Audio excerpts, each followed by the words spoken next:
There we are. Welcome to the listening, Gigi. I Mm. won't ask you where you are because I know where you are.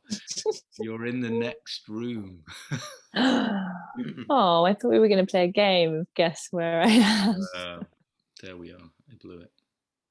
Yeah. So that's kind of interesting in itself. Yeah, you can tell with the walls, I think. Gives it Yeah. away. There's a there's a similarity in the light. Mm. Here we are. A very hot day in Norfolk. Beautiful day, actually. Mm. Really nice. Very. Mm. Mm. Now I'm looking out the window. Ah. So, Mm. So nice out there. yeah. So where are you at right now today? Um, Feeling tired and hot. Ready for a swim. Hmm. That's where I'm at.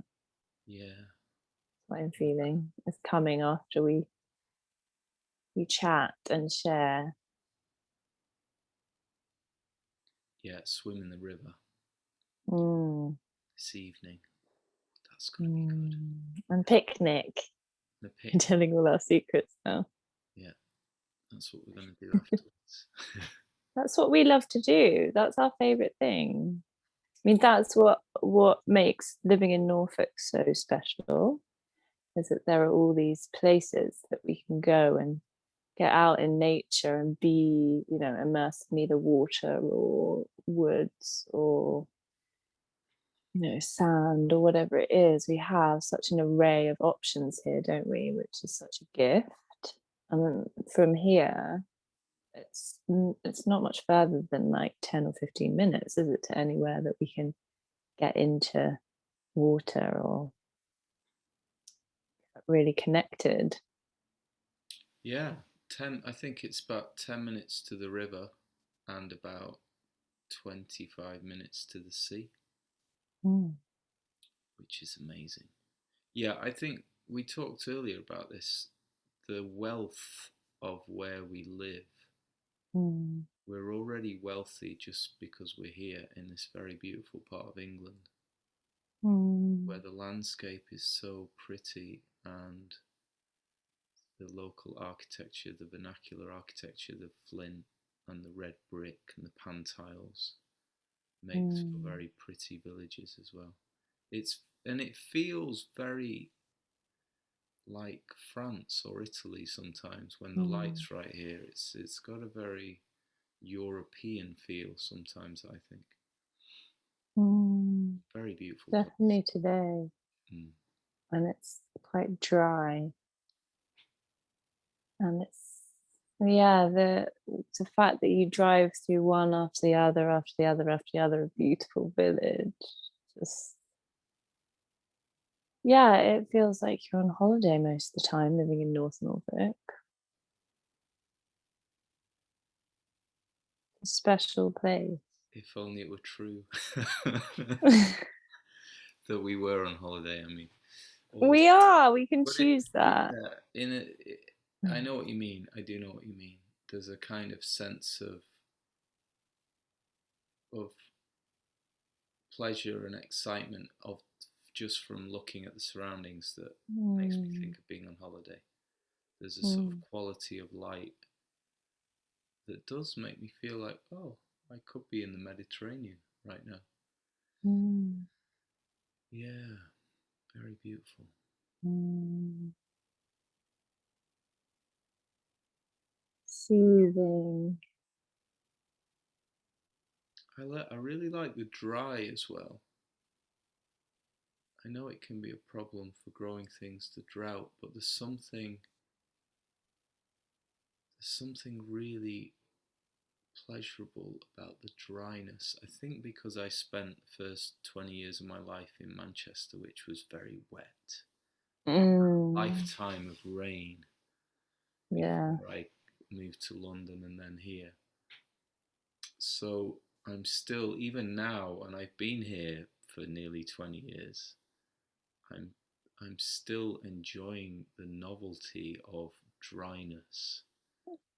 And I think it's more my nature to be somewhere dry than somewhere wet. So I love the dustiness and the sort of crunch of the stones under your feet when you're walking, and the contrast between the green, the sort of lush green plants in the hedgerows, and the really dry, stony ground, or the road, or such a great combination. The crunch. You know what? I just realised that I've lived in East Anglia, most of my life. Suffolk was, as dry as it is here in Norfolk. So I haven't really had a lot of rain. Because London doesn't rain that much either, does it? No. And I lived there. So I went from Suffolk to London and then to traveling India and Moscow. There wasn't a lot of rain there either. It was either like snow or sun.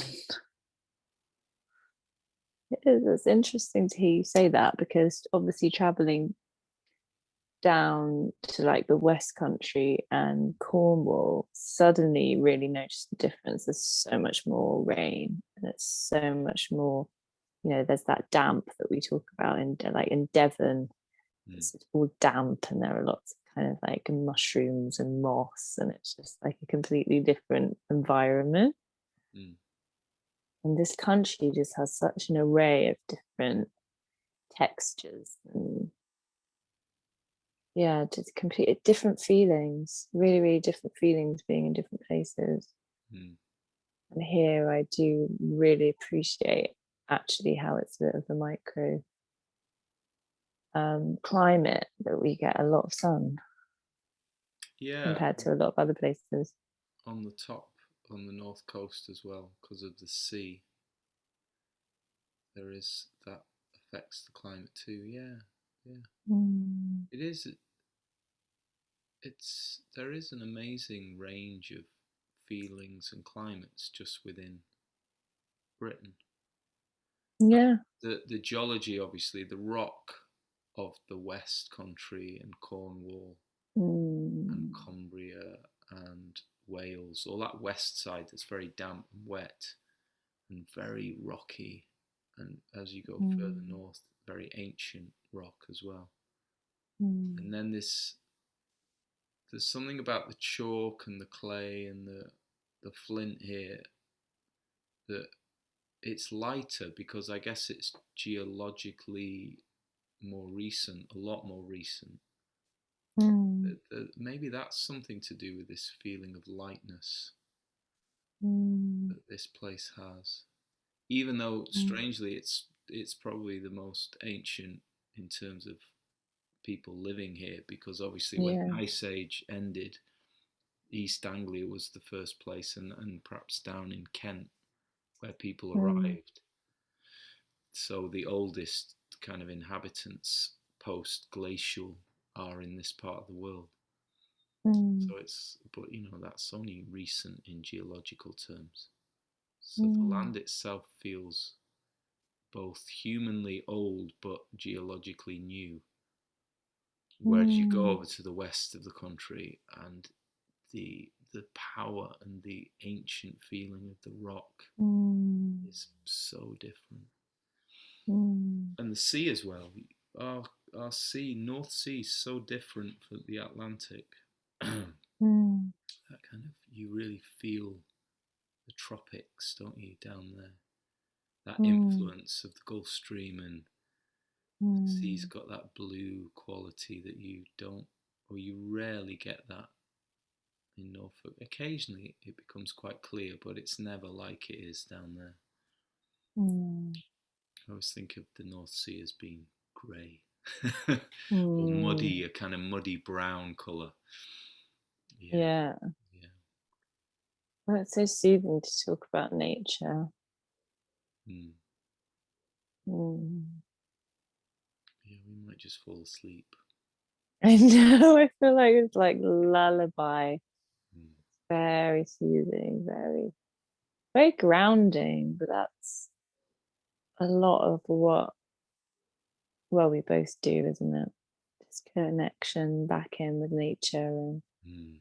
it's actually the anchor to everything. It's the anchor to the work that I do, that I'm why I'm inspired to do the work that I do as well, is nature, is coming home to, all of this wisdom that we've, disconnected from. It's all here. Very powerful. Yeah, I guess it's a common theme for both of us, isn't it? The land, because we've Mm, always had that in our different ways. We've always had that connection, and now, like you, I'm feeling the time we live in is about reconnection with the land for mm, us, people in these Western countries or developed mm, countries. That's where all the healing needs to be done, I feel, is in reconnection. Or that's where it's available if we want to do mm, it. The land is mhm, so nourishing and so welcoming, and despite all the damage we've done, it's so mm, resilient and so strong. And I've noticed just here on this piece of land, which has been recovering from industrial farming for about 18 years now, and the difference mm, is incredible. We walked today and found a bee orchid which I've not seen before growing on the land here, and it just looks like a kind of sign of how well it's coming back from that, because it hasn't been disturbed the soil for that long. There's so many beautiful things growing there now. And I realize, even though we've done so much damage to the soil in Britain through the farming methods that have been employed since Second World War, I guess, all the chemicals, all the pesticides, all the sort of tractor compaction, and all those things. Even despite all of that, if the land is allowed to sort of rest and recover, it comes back so quickly. mm, And that, I think we're the same as people. If we're given the space and the time and the methods of reconnection to mm, ourselves and the land and each other, we recover our well-being so quick.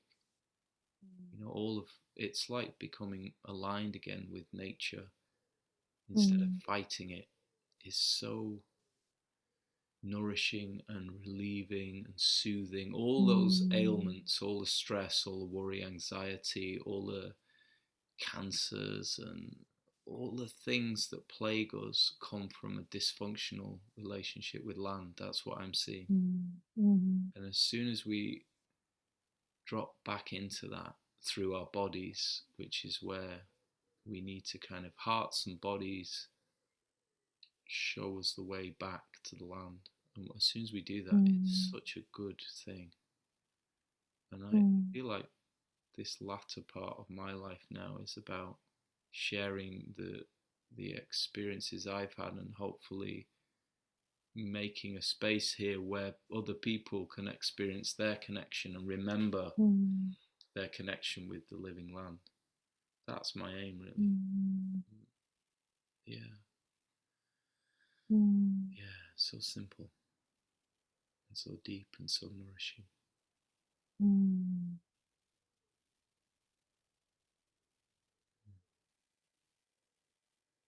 mm, And maybe talk a bit about what you're doing with your work in mm, relationship to the land, and mm.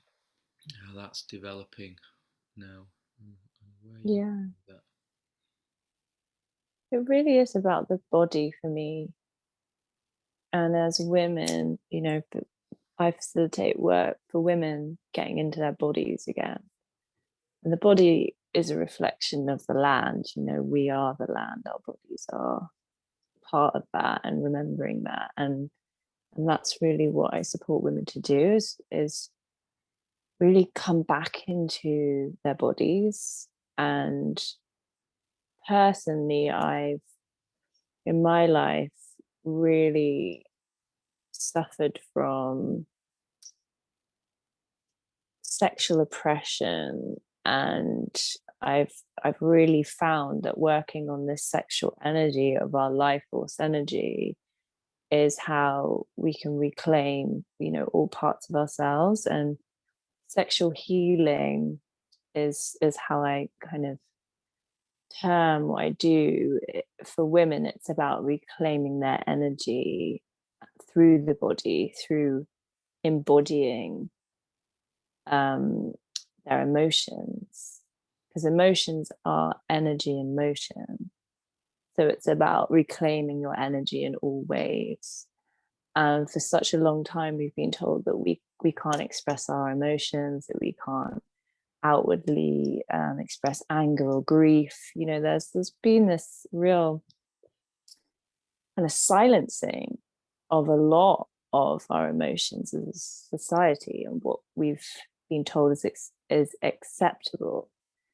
So really what I support women to move through is to accept all parts of themselves, all parts of their energies, all parts of their emotions, and really allow, oh wow, it's a huge hornet. Really allow for, when they feel their emotions, to free up their energy. So when you're allowed to feel your emotions, whether that's rage, anger, grief, happiness, joy, pleasure, bliss as well, it's the higher energies as well as the lower ones, all the array of emotions, that it really frees up your energy in your body, and it opens up space for you to be more of who you are, and not to feel held down by any emotions that are suppressed in the body, that are silenced. And with the work that I do, there's a lot around healing the inner child and healing those emotions that you weren't allowed to feel as a child. Maybe society or your parents or your school told you that you can't feel that rage or feel that happiness or feel that sadness when you needed to in that moment. You weren't held to express yourself. And every time that happened, swallow it down, swallow it down, swallow it down. Okay. So we're actually taught to silence ourselves from a very young age, to not show what it is that's actually wanting to move through us. Because as humans, we're an expression of energy. And so if we're only told that we can express a certain amount, that's going to really block actually each of our unique individual expressions. So this is also something really important to me that I felt since I was small, is this acceptance of everyone being themselves as well. So I really, really feel my calling is to empower people to be themselves. And through this embodiment of energy, that can be realized.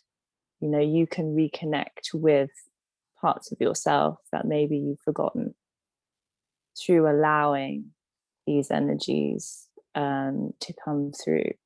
So there are ways in which I take women through this process, and it's embodiment, it's shaking, moving, really getting deep into your body, meditation, it's a guided journey really into your body. So shaking, breathing, meditation, going deeper and deeper and deeper, moving your body in a way that feels right for you. That's not about dancing, it's not about how you look, it's all about going inward, so that you can really give yourself permission to express the energy how it wants to.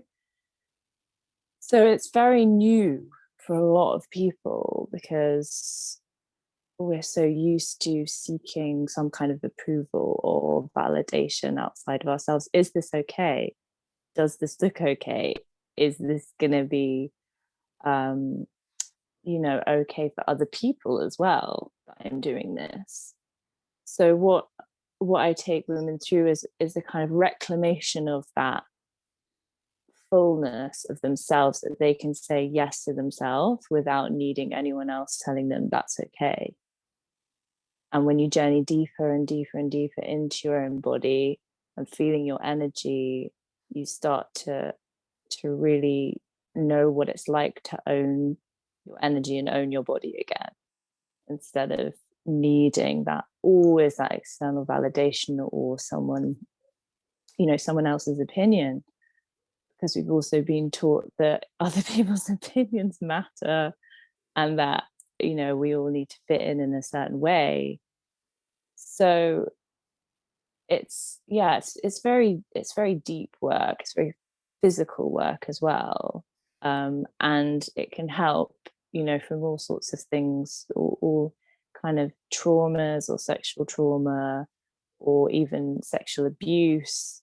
When you actually go into meeting the emotions, that can really free you up from old stories and old kind of wounds that you may be carrying. And it all comes back to the land. This work is very powerful when it's done outside on the land, connecting with the energy of nature as well, so that you can neutralize your body, because that's what the earth does. The earth's frequency neutralizes our frequency. So if we're outside, there's that next level of support. And so I've been working a lot with sacred sites and going to these places that have a lot of energy, like Avesbury and Glastonbury, and down in Cornwall and Boscastle and Tintagel, these places that have very strong energy and kind of magic and history to them, and working with the actual energy of the land, and feeling into kind of the spirit, the subtle energies of the land as well, like tuning into kind of other dimensions, if you want to say that. But it's all about the kind of subtle layers of what's there. So yeah, it's very much about coming home to the true wisdom of who you are, of how you work as a human, away from what we are told, how we are programmed to believe that we should be, we should look, we should act, we should create, how we should live. All of this programming, it's really about coming home to what's true for you, and how I take women through a kind of deconditioning journey. So it's like, let's unpack all of that stuff that we've been told that, we have to look, how to show up, how to act as women. Can we come back to our wildness, where the energy is just flowing through us? We're connected. We're feeling at one with everything. And that's really where, that's the coming home piece. That's really how it feels, as you unpeel and unfold from burdens and heaviness and weight that maybe you didn't realize you were holding on to, because that's just what you've been taught and what you know. It's so freeing. It's very liberating. You feel so much more spaciousness in your body. You feel more sensitive. Your senses become more turned on. There's more space for pleasure and bliss, and feeling your body, because also we're taught to kind of quickly fix things as well. The drink, the drugs, the TV, the social media, everything is like an addiction. Kind of like, I want something that's not just where I am now. I want something to kind of fill me up. So also this coming back into the body is very satisfying because it really,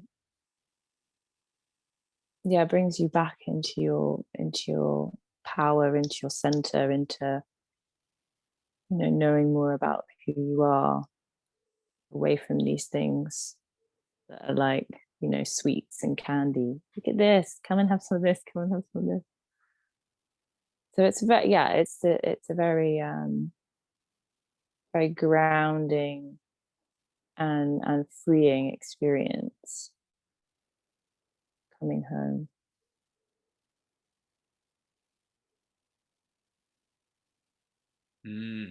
Yeah, coming home, it's a good expression. It's so Mm, simple, actually, all that you're describing, and yet mm, strangely, we as a culture got so far from it.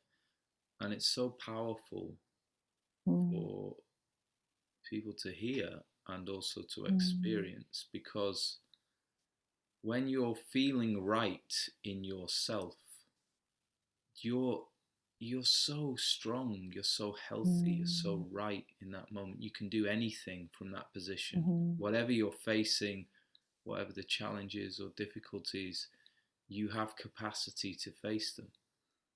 You're mm, talking about, or what I'm hearing is integration. It's taking everything about who you are, the good, the bad, the ugly, all of it, mm, all the things that were buried and suppressed and disapproved of, accepting them all back home and taking the negative energy and transforming it into something powerful and useful that mm, helps you rather than limits you. And that relationship with the land itself, which is the kind of context for your existence, the mm, living world that you're in, that we're all in, this physical world, and these other worlds that are less obvious at first, that are subtle, that with mm, various practices you start to access or become aware of, mm, that all the traditions will kind of point to or talk about, or all the kind of methods of yoga or martial arts practice or any meditative practice, any of these things at their higher levels, people start to experience more subtle mm, realms that are there. They're not woo mm, woo, they're not fiction, they're not magical as in made up. They mm, are existing, but they're very subtle, and you have to train your body to kind of be able to read them or access them. mm, So, all of those worlds, and the imaginative worlds, and the cultural mm, worlds, which are other universes that exist as well, we can start to integrate all of these things in a harmonious way, in a balanced way. mm, And as you talk, I'm realizing that this is the very sane response to an insane culture. So if you mm, imagine that our culture is mentally ill, because how else can you describe a culture that is destroying the very substrate it needs to live, damaging the mm, earth for an idea, for profit, mm, for this kind of non-existent, or it does exist, but it exists in a universe that doesn't really connect in with this physical one, or the two are out of balance somehow. So mm, I feel like the response to this insane culture, which does seem to be disintegrating before our eyes, the very natural response that's emerging in a new culture that's being formed, because cultures are living things, and as the old one dies, the new one is already being born. And the kind of work mm, you're describing, and the feelings that probably everybody to some degree are experiencing, these feelings are coming up from the land as like a kind of reset. It's like, okay, that's mm, all lived its life and it served a purpose and it created all kinds of interesting things on earth. And now mm, it's lived its cycle, it's coming to the end, and now there's a new cycle beginning. mm, And it's as if we're being reset, like a reboot of everything, mm, with some upgrades, emotional, mm, spiritual, mm, intellectual, whatever they are, being added mm, in. But we're resetting, and the reset is coming mm, home, as you call it, coming home to our mm, bodies, coming home to the greater body of the living landscape and the air and mm, all the other plants and animals that we're completely woven into a whole mm, sort of, it is a whole living thing. All the mm, viruses, the bacteria, the fungi, the small microorganisms, the air, the energy, the sunlight, the water, mm, it's all interconnected. And this, we are in an mm, inseparable part of that. And it's a mm, coming back to that realization and mm, embodying that and feeling what it is to feel all of that, that mm, feels like the healthiest response to the crisis of our culture. And it's mm, from that place that I sense the new culture and the new way of life that will arrive if we survive will come from that mm, place. It will grow out of the ground like everything else grows out of the mm, ground. Like the old culture grew out of the ground initially and grew and grew and mm, grew, and then it flowered, and now it's dying. And there'll be some mm, seeds from that dried flower that will drop to the soil, and maybe this mm, that we're talking about is one of those seeds. But the old flower is dead, and mm, the new shoots are coming through, and they're coming out of the mm, land, both literally and metaphorically. mm, The land is where it's at. That's where mm, the new art, the new culture, the new ways are coming from. And mm, you see it in all kinds of interesting things that are popping up everywhere. There's very much a consciousness of land and nature, and the desire for that to be a part of it. mm, And even I suppose it's interesting how that will relate to this new universe that has appeared in our lifetime, which is the digital mm, universe, which is a place and an energy and a whole other dimension, and it's not going mm, away mm, anytime soon. And there's an interesting opportunity there to marry the two, which in a way is what we're doing right now, because we're mm, this is on the digital in the digital universe, but we're very mhm, much talking about the physical one.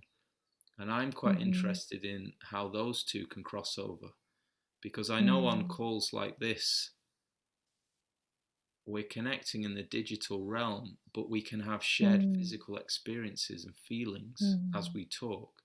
And I know when mhm, somebody's listening to something that you might say, they might feel a physical reaction mm, or feel a mhm, physical resonance with what you've just said.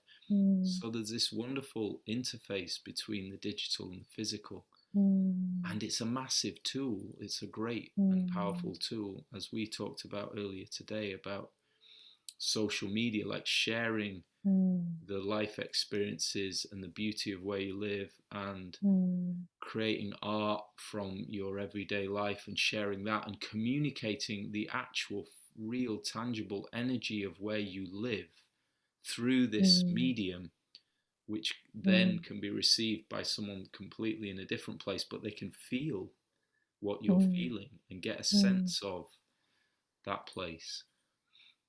mm, That's exciting too, I think, that sort of mm, the capability of this technology to connect people with each other remotely mm, and share information which will enable them to connect with themselves more deeply and with the people who are physically around them and with the mm. place where they live.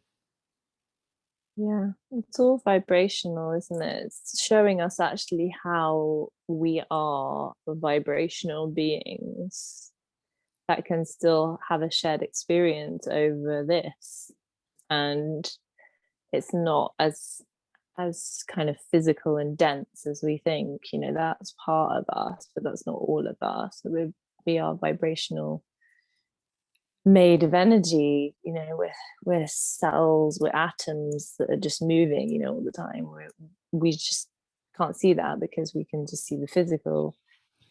But Yeah, that's people. also what that's really a huge part of the work that I do is online, and it's working with people who are all over the world. And this is really what inspired me starting out online, was realizing, wow, you know, I can connect and be connected with people from everywhere.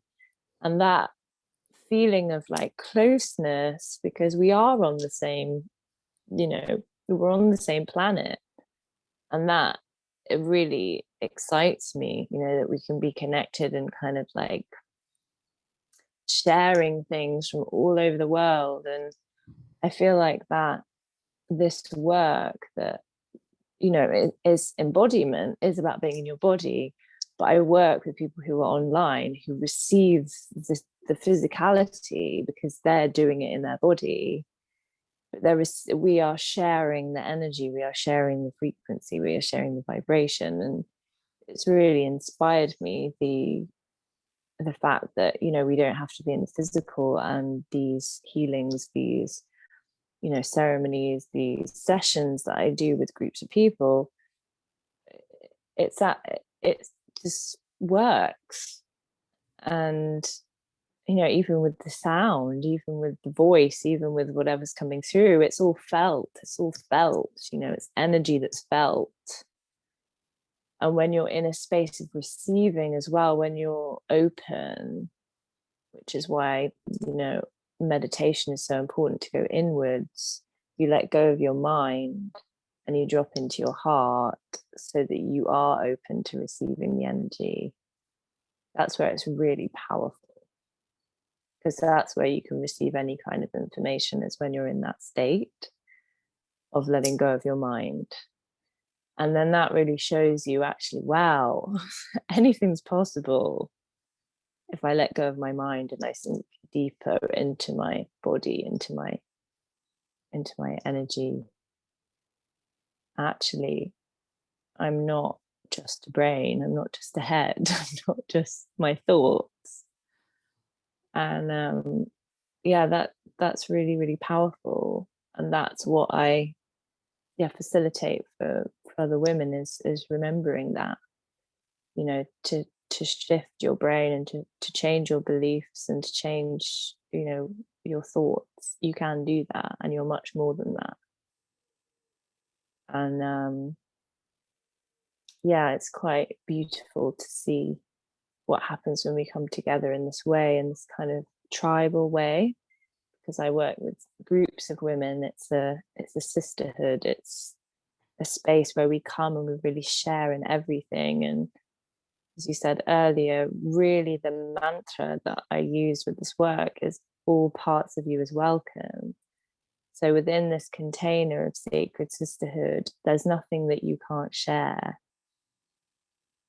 All of you is welcome, even when you're going through, you know, things that maybe you didn't feel like you could ever share with someone else. You can share in this space because it's held with love, and it's held with intention for nourishment, and intention for healing, and intention for truth as well, and integrity. And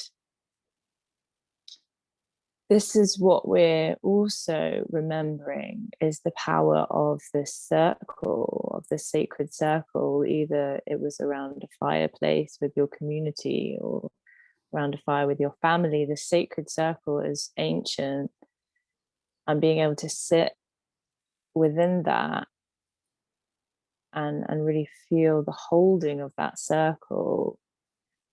So much can be transmuted within that circle, so much energy can be shifted and alchemized. And I think that's why the fire has always been the place to go to, because fire, you know, alchemizes, it transmutes, it burns through physical matter, it changes energy. And there is something incredibly profound about that when we're in circle, whether it's, you know, physical circle or online circle.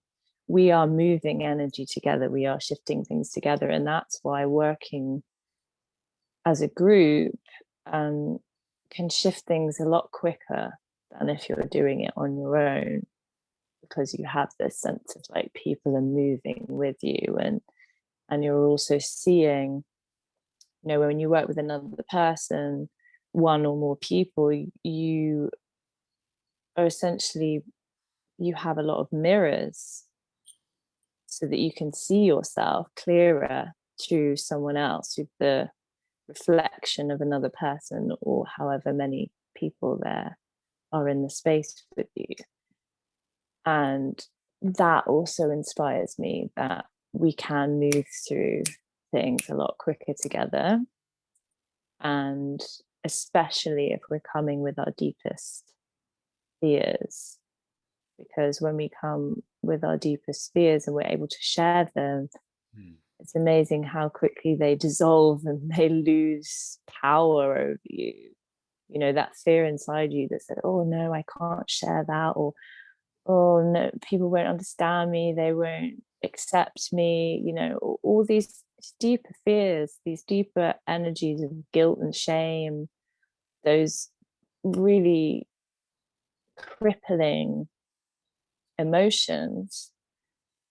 When we come with those things, and we, even if we're just sharing, I feel shame or I feel guilt, just saying them frees you up from that energy having, you know, power over you. And that's really what we do in these circles as well. It's about teaching you how to show up in your vulnerabilities, how to show up and share those parts of yourself that you didn't think anyone would accept, or that you would never share with someone else because it was too uncomfortable or too painful.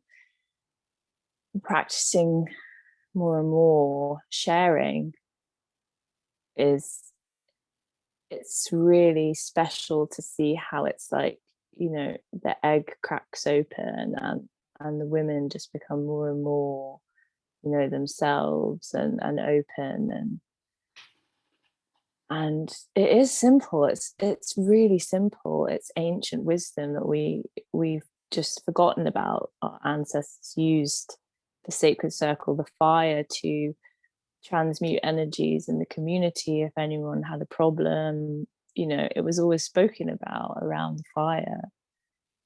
And they danced and they shook their body and they were barefoot, you know. This is all really ancient wisdom, and I feel like we're bringing it back in a new way that suits the times that we're in. But it's about moving energy, and that's always going to work because we're made of energy. And yeah, it's really, it's very sacred work. It's really special, and I feel so grateful. It's such a gift that I get to hold space for other people in their, you know, most tender moments, and be there for when they realize themselves, oh, I'm safe, oh, I'm okay. And that's a real turning point. When you feel that once in your life, then you realize it's possible. You know, we know this from our relationship. It's like once you've been there, then you know, wow, there is another option than just having to deal with this on my own, and not feel like, you know, I can get through this or past this. It's like once you actually share, you can build on that, and that can be the space that you come to, wherever that is, whether you choose to do that with another person in a partnership, or in a, you know, in a mentoring space, or a sacred circle, wherever that is. It's very liberating when you feel it for yourself. You know, I can speak about this, but if you haven't felt it for yourself, it's a really encourage that, because it opens so many possibilities than when you're on your own, silencing yourself or struggling. That's not fun. And there are other options. Yeah, the circle's really interesting and powerful because it's the field, it's the more feminine, and it's the container. So the thing about being in circle with other people is that there's this empty place in the middle, and that you can put something in it and everyone else can see it, and it's outside of you in a way. So there isn't that intensity of a one-on-one, like two pointy sticks poking at each other. That, often in argument or conversations where it's done in that way, there's this sense of attack all the time and defense, and people are like shoring up their position and letting a little bit out but keeping the wall up, because it feels like that other person is in you, or like transgressing or trespassing, or going beyond some kind of boundary. Whereas in a circle, all of that can relax. It's this container that things can be put in, and you can have such a different perspective because you even get to put your own stuff in there and see it from a distance, or have some perspective rather than it being right from you and you being so close to it you can't see it. It enables you to almost become a third person that can see yourself as well. And it is a very simple and ancient way. And as you say, the fire circle was the place where we first did that, inevitably, just because everybody gathered around the fire to keep warm or cook or share a story or tell the news. And it's a physical metaphor for then what was happening in that process. And you could actually say that tribes themselves are circles. They're circles of people, a small group of people. It's the fundamental unit of human society, really. Outside of family, which is a kind of almost proto building block of society, but that tribe is like the first really strong. It's when we became the strongest, because a small, like a family group, is still very vulnerable to attack, but as soon as we formed tribe, we became really strong and able to do many things and to support each other in our weakness and our illness and in our youth or old age. So circles are a really big thing, isn't it, now? And this idea of vulnerability, it's a power, and it's counterintuitive in our culture, because in a way you learn to hide your weaknesses because you get ridiculed or criticized, or you're somehow seen as lesser if you present the truth, which, the truth is everyone has weaknesses and blind spots, but they don't show them because that's seen as weakness. But the truth of circle is that when you share your vulnerability, there's an immense power in that. And there's it's a very strong catalyst for connection. When I hear somebody sharing their vulnerability, it brings out a whole sense of empathy and wanting to kind of help. It brings out a real sort of sharing, caring energy, and it inspires other people to be brave as well. Yeah. Because it takes great courage to be vulnerable in front of other people, and that bravery inspires. I've seen this so many times in listening circles where people, when somebody is brave enough to step up and share the truth in their authentic position, and other people witness that, it just, everybody then, well, not everyone always, but most people then feel like, oh, I can do that if they did that. It's like they're given permission. And you need to have that sense of trust and safety, obviously, to do that. So it does depend on who's in there and how many times and how how much you know each other. But once you've got that trust developed in a group of people, that sharing it can be liberating. It can be empowering, because you're no longer holding on to it. The energy required to hold on to that shame or that secret is so draining. And once you've let it go, it's like, oh, it's like you put down a huge bag. Don't need to carry that anymore. What a relief that is. Yeah. It's interesting. It is interesting, the weakness on the isolation and the powerlessness of holding everything yourself and keeping it secret.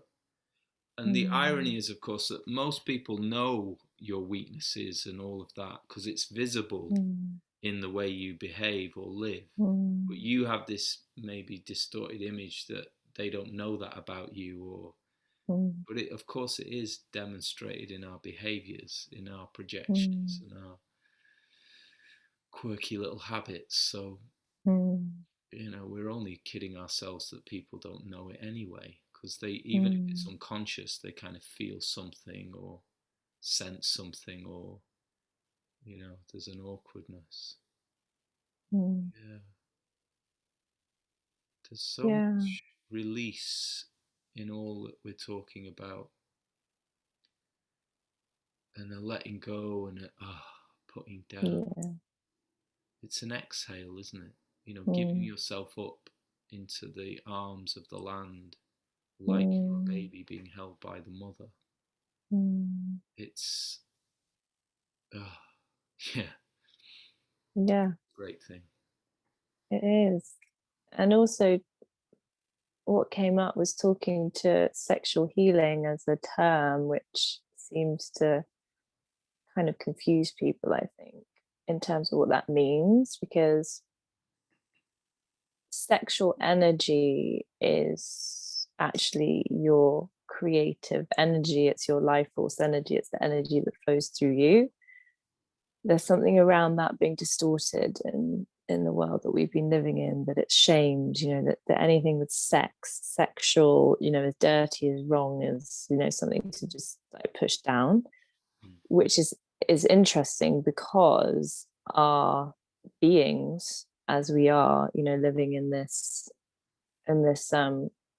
society right now, is that our sexual energy has been oppressed and manipulated and like told that it's wrong. And this is a lot of what I do with women, is to work through actually being able to hold their own energy.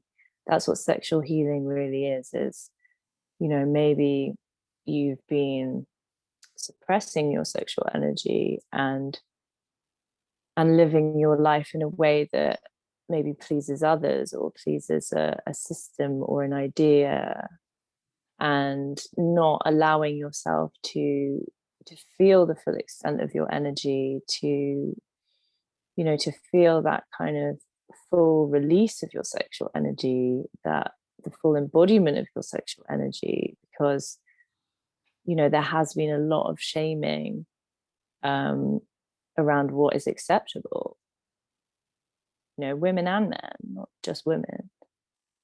But for me, I'm a woman, so I work with women because I understand that there is a lot of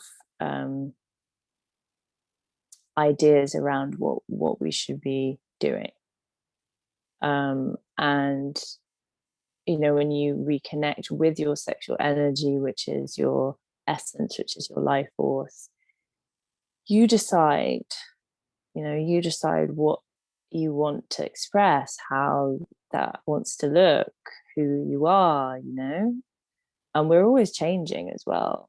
And I think this is also a big part of what I embody and embrace is growth, is expansion, is shape shifting, is really playing with that energy. Once you kind of reconnect with it, you can start to kind of shape shift with it and decide, that you actually realize that um you have options as well, because we don't know that, and we've only been told we can be a certain way or act a certain way or express ourselves a certain way. We don't know that we have any other opportunities or option to be who we are.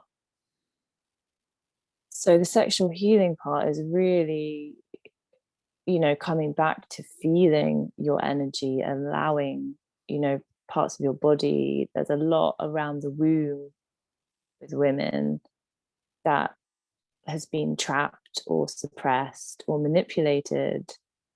And that is a very deep space that I work with as well. And I've worked with for many years now personally as well, which is, really freeing up your womb, freeing up your creative energy, freeing up your desires, freeing up what it is that you want to create, really reconnecting with your energy centers as well, and understanding what your womb is, what your belly is, what your heart is, what your throat is, what that all means and how it works as well, which is something that I've really deep dived into for a long time with my sound healing, working with vibration, working with Tibetan singing bowls, and actually placing them on the body and actually feeling the physical sensations of the energy as well. So there are lots of different ways you can tap into your chakra system, your sexual energy, however it is that you want to talk about it. It's all the same. It's our energy that is connected to the earth, and drawing that up and allowing it to be fully realized. So understanding that it comes all the way from the bottom of your feet, through your body and up out the top of your head. So it's not just contained in one part of your body, because also it's such a deep thing to talk about in such a short period of time, because a lot of us, don't even breathe fully, and that's because we've been living this highly stressful life that's so demanding, that's like we have to do, keep going, like don't stop and smell the flowers. We haven't actually been taught how to breathe properly. So that's where, we may not even be aware of our energy, because we're not even breathing properly. It's like,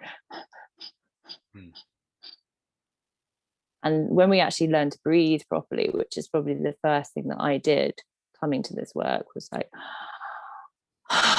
you can do a full body breath. And that's when it's like, oh, wow, okay, I have energy in all parts of my body.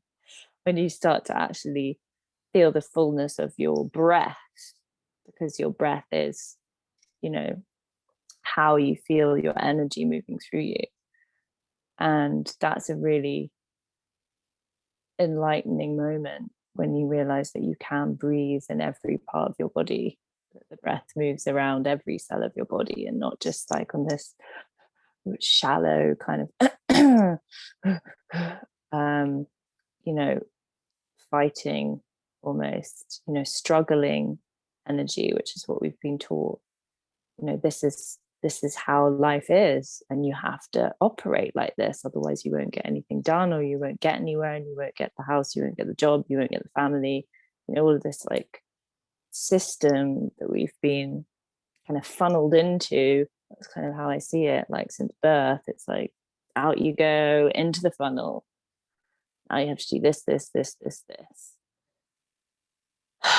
And it's whew,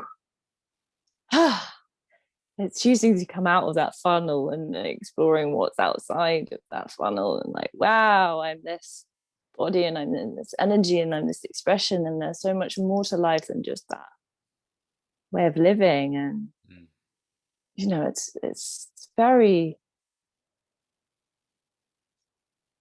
multi-sensory experience. And yeah, for me, the first thing that I did was learn how to breathe properly. I was coming out of that funnel. I call it the system of, for me, it was London and just like so much intensity of doing and drinking and addiction and just, you know, cramming everything in. Cram more. Just like living from that very, very kind of reactive way of living. You know, you're reacting to everything. You're not really receiving and choosing. It's just very much you get something and then you react to it. So the first thing that I learned coming out of that was how to breathe properly, and that really did change a lot for me.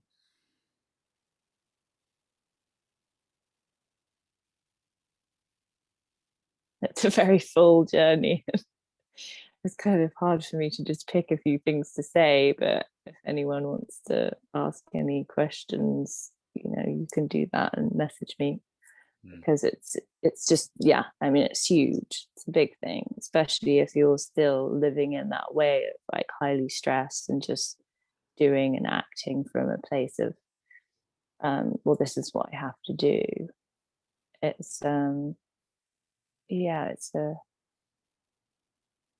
very beautiful journey, isn't it? Coming more into yourself and into your senses, and more of your pleasure and your bliss and what actually feels good. What feels good? That's a good question. Yeah, the breath is the gateway to everything, really, isn't it? I suppose. It's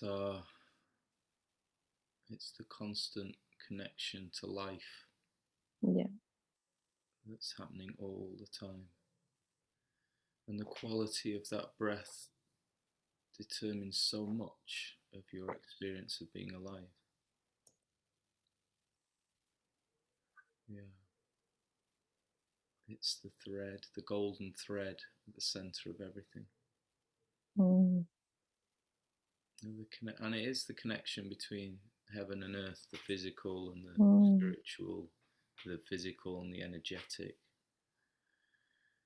Yeah.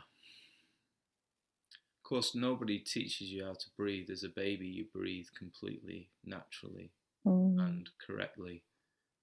But the trauma of life knocks it out of you to the point where you're so guarded.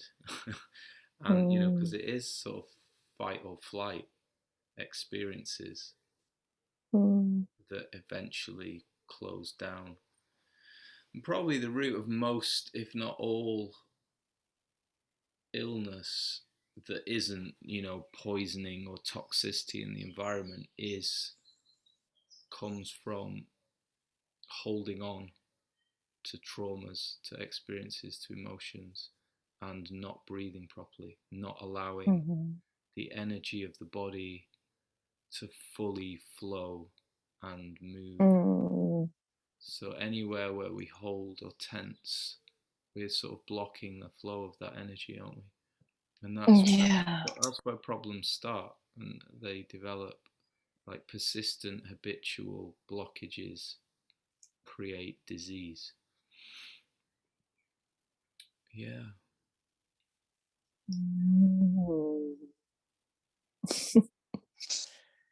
Oh, my body's going, move a little bit and just breathe a little bit, because that's also when you're in your head so much.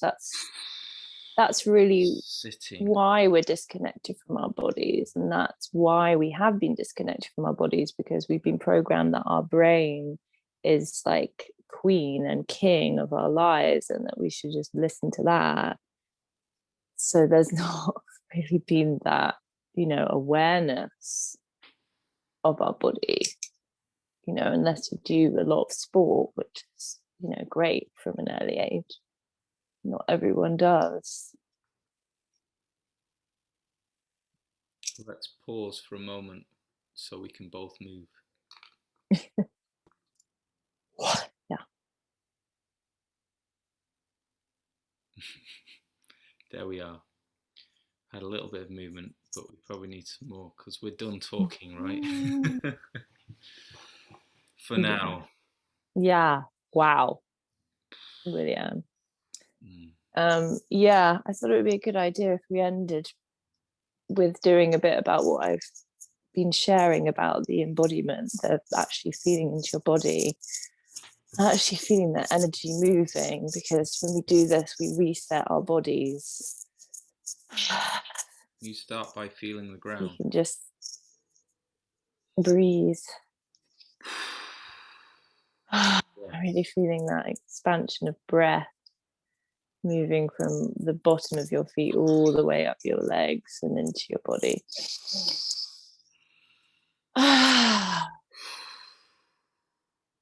It's always good to make some sounds when you exhale so that you can really feel that you've let go. Whatever that energy is. I hold so much tension in my jaw. Yeah. When I'm doing these listening calls, my jaw's got so much tension in it. Yeah. And I'm kind of noticing it to allow it to go. But it's quite hard. Yeah. Feeling into wherever the tightness is as well. I get it in my shoulders a lot. Hold on in my shoulders and neck. Yeah. Just kind of. Also, your body knows what to do if you just give up control, if you let go of your mind. You just sink into your breath and you just let your body move. Kind of weird doing this sitting down though, isn't it? Because really it's a full body thing. Yeah, I've noticed that from doing authentic movement, which is basically just letting your body move in the way it wants to move. Everyone has their own yoga, right? Mm-hmm. Their body knows where it needs to move to kind of release anything. It's an interesting thing to practice, to just follow your body, let it do exactly what it wants without thinking or judging.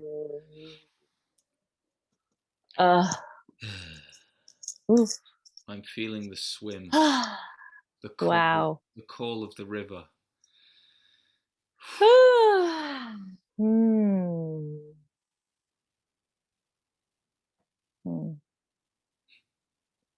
Well, thank you for sharing. And we'll continue some other time. Yeah. Probably in 5 minutes once we stop recording. Yeah. Thank you for having me. You're welcome. Woo!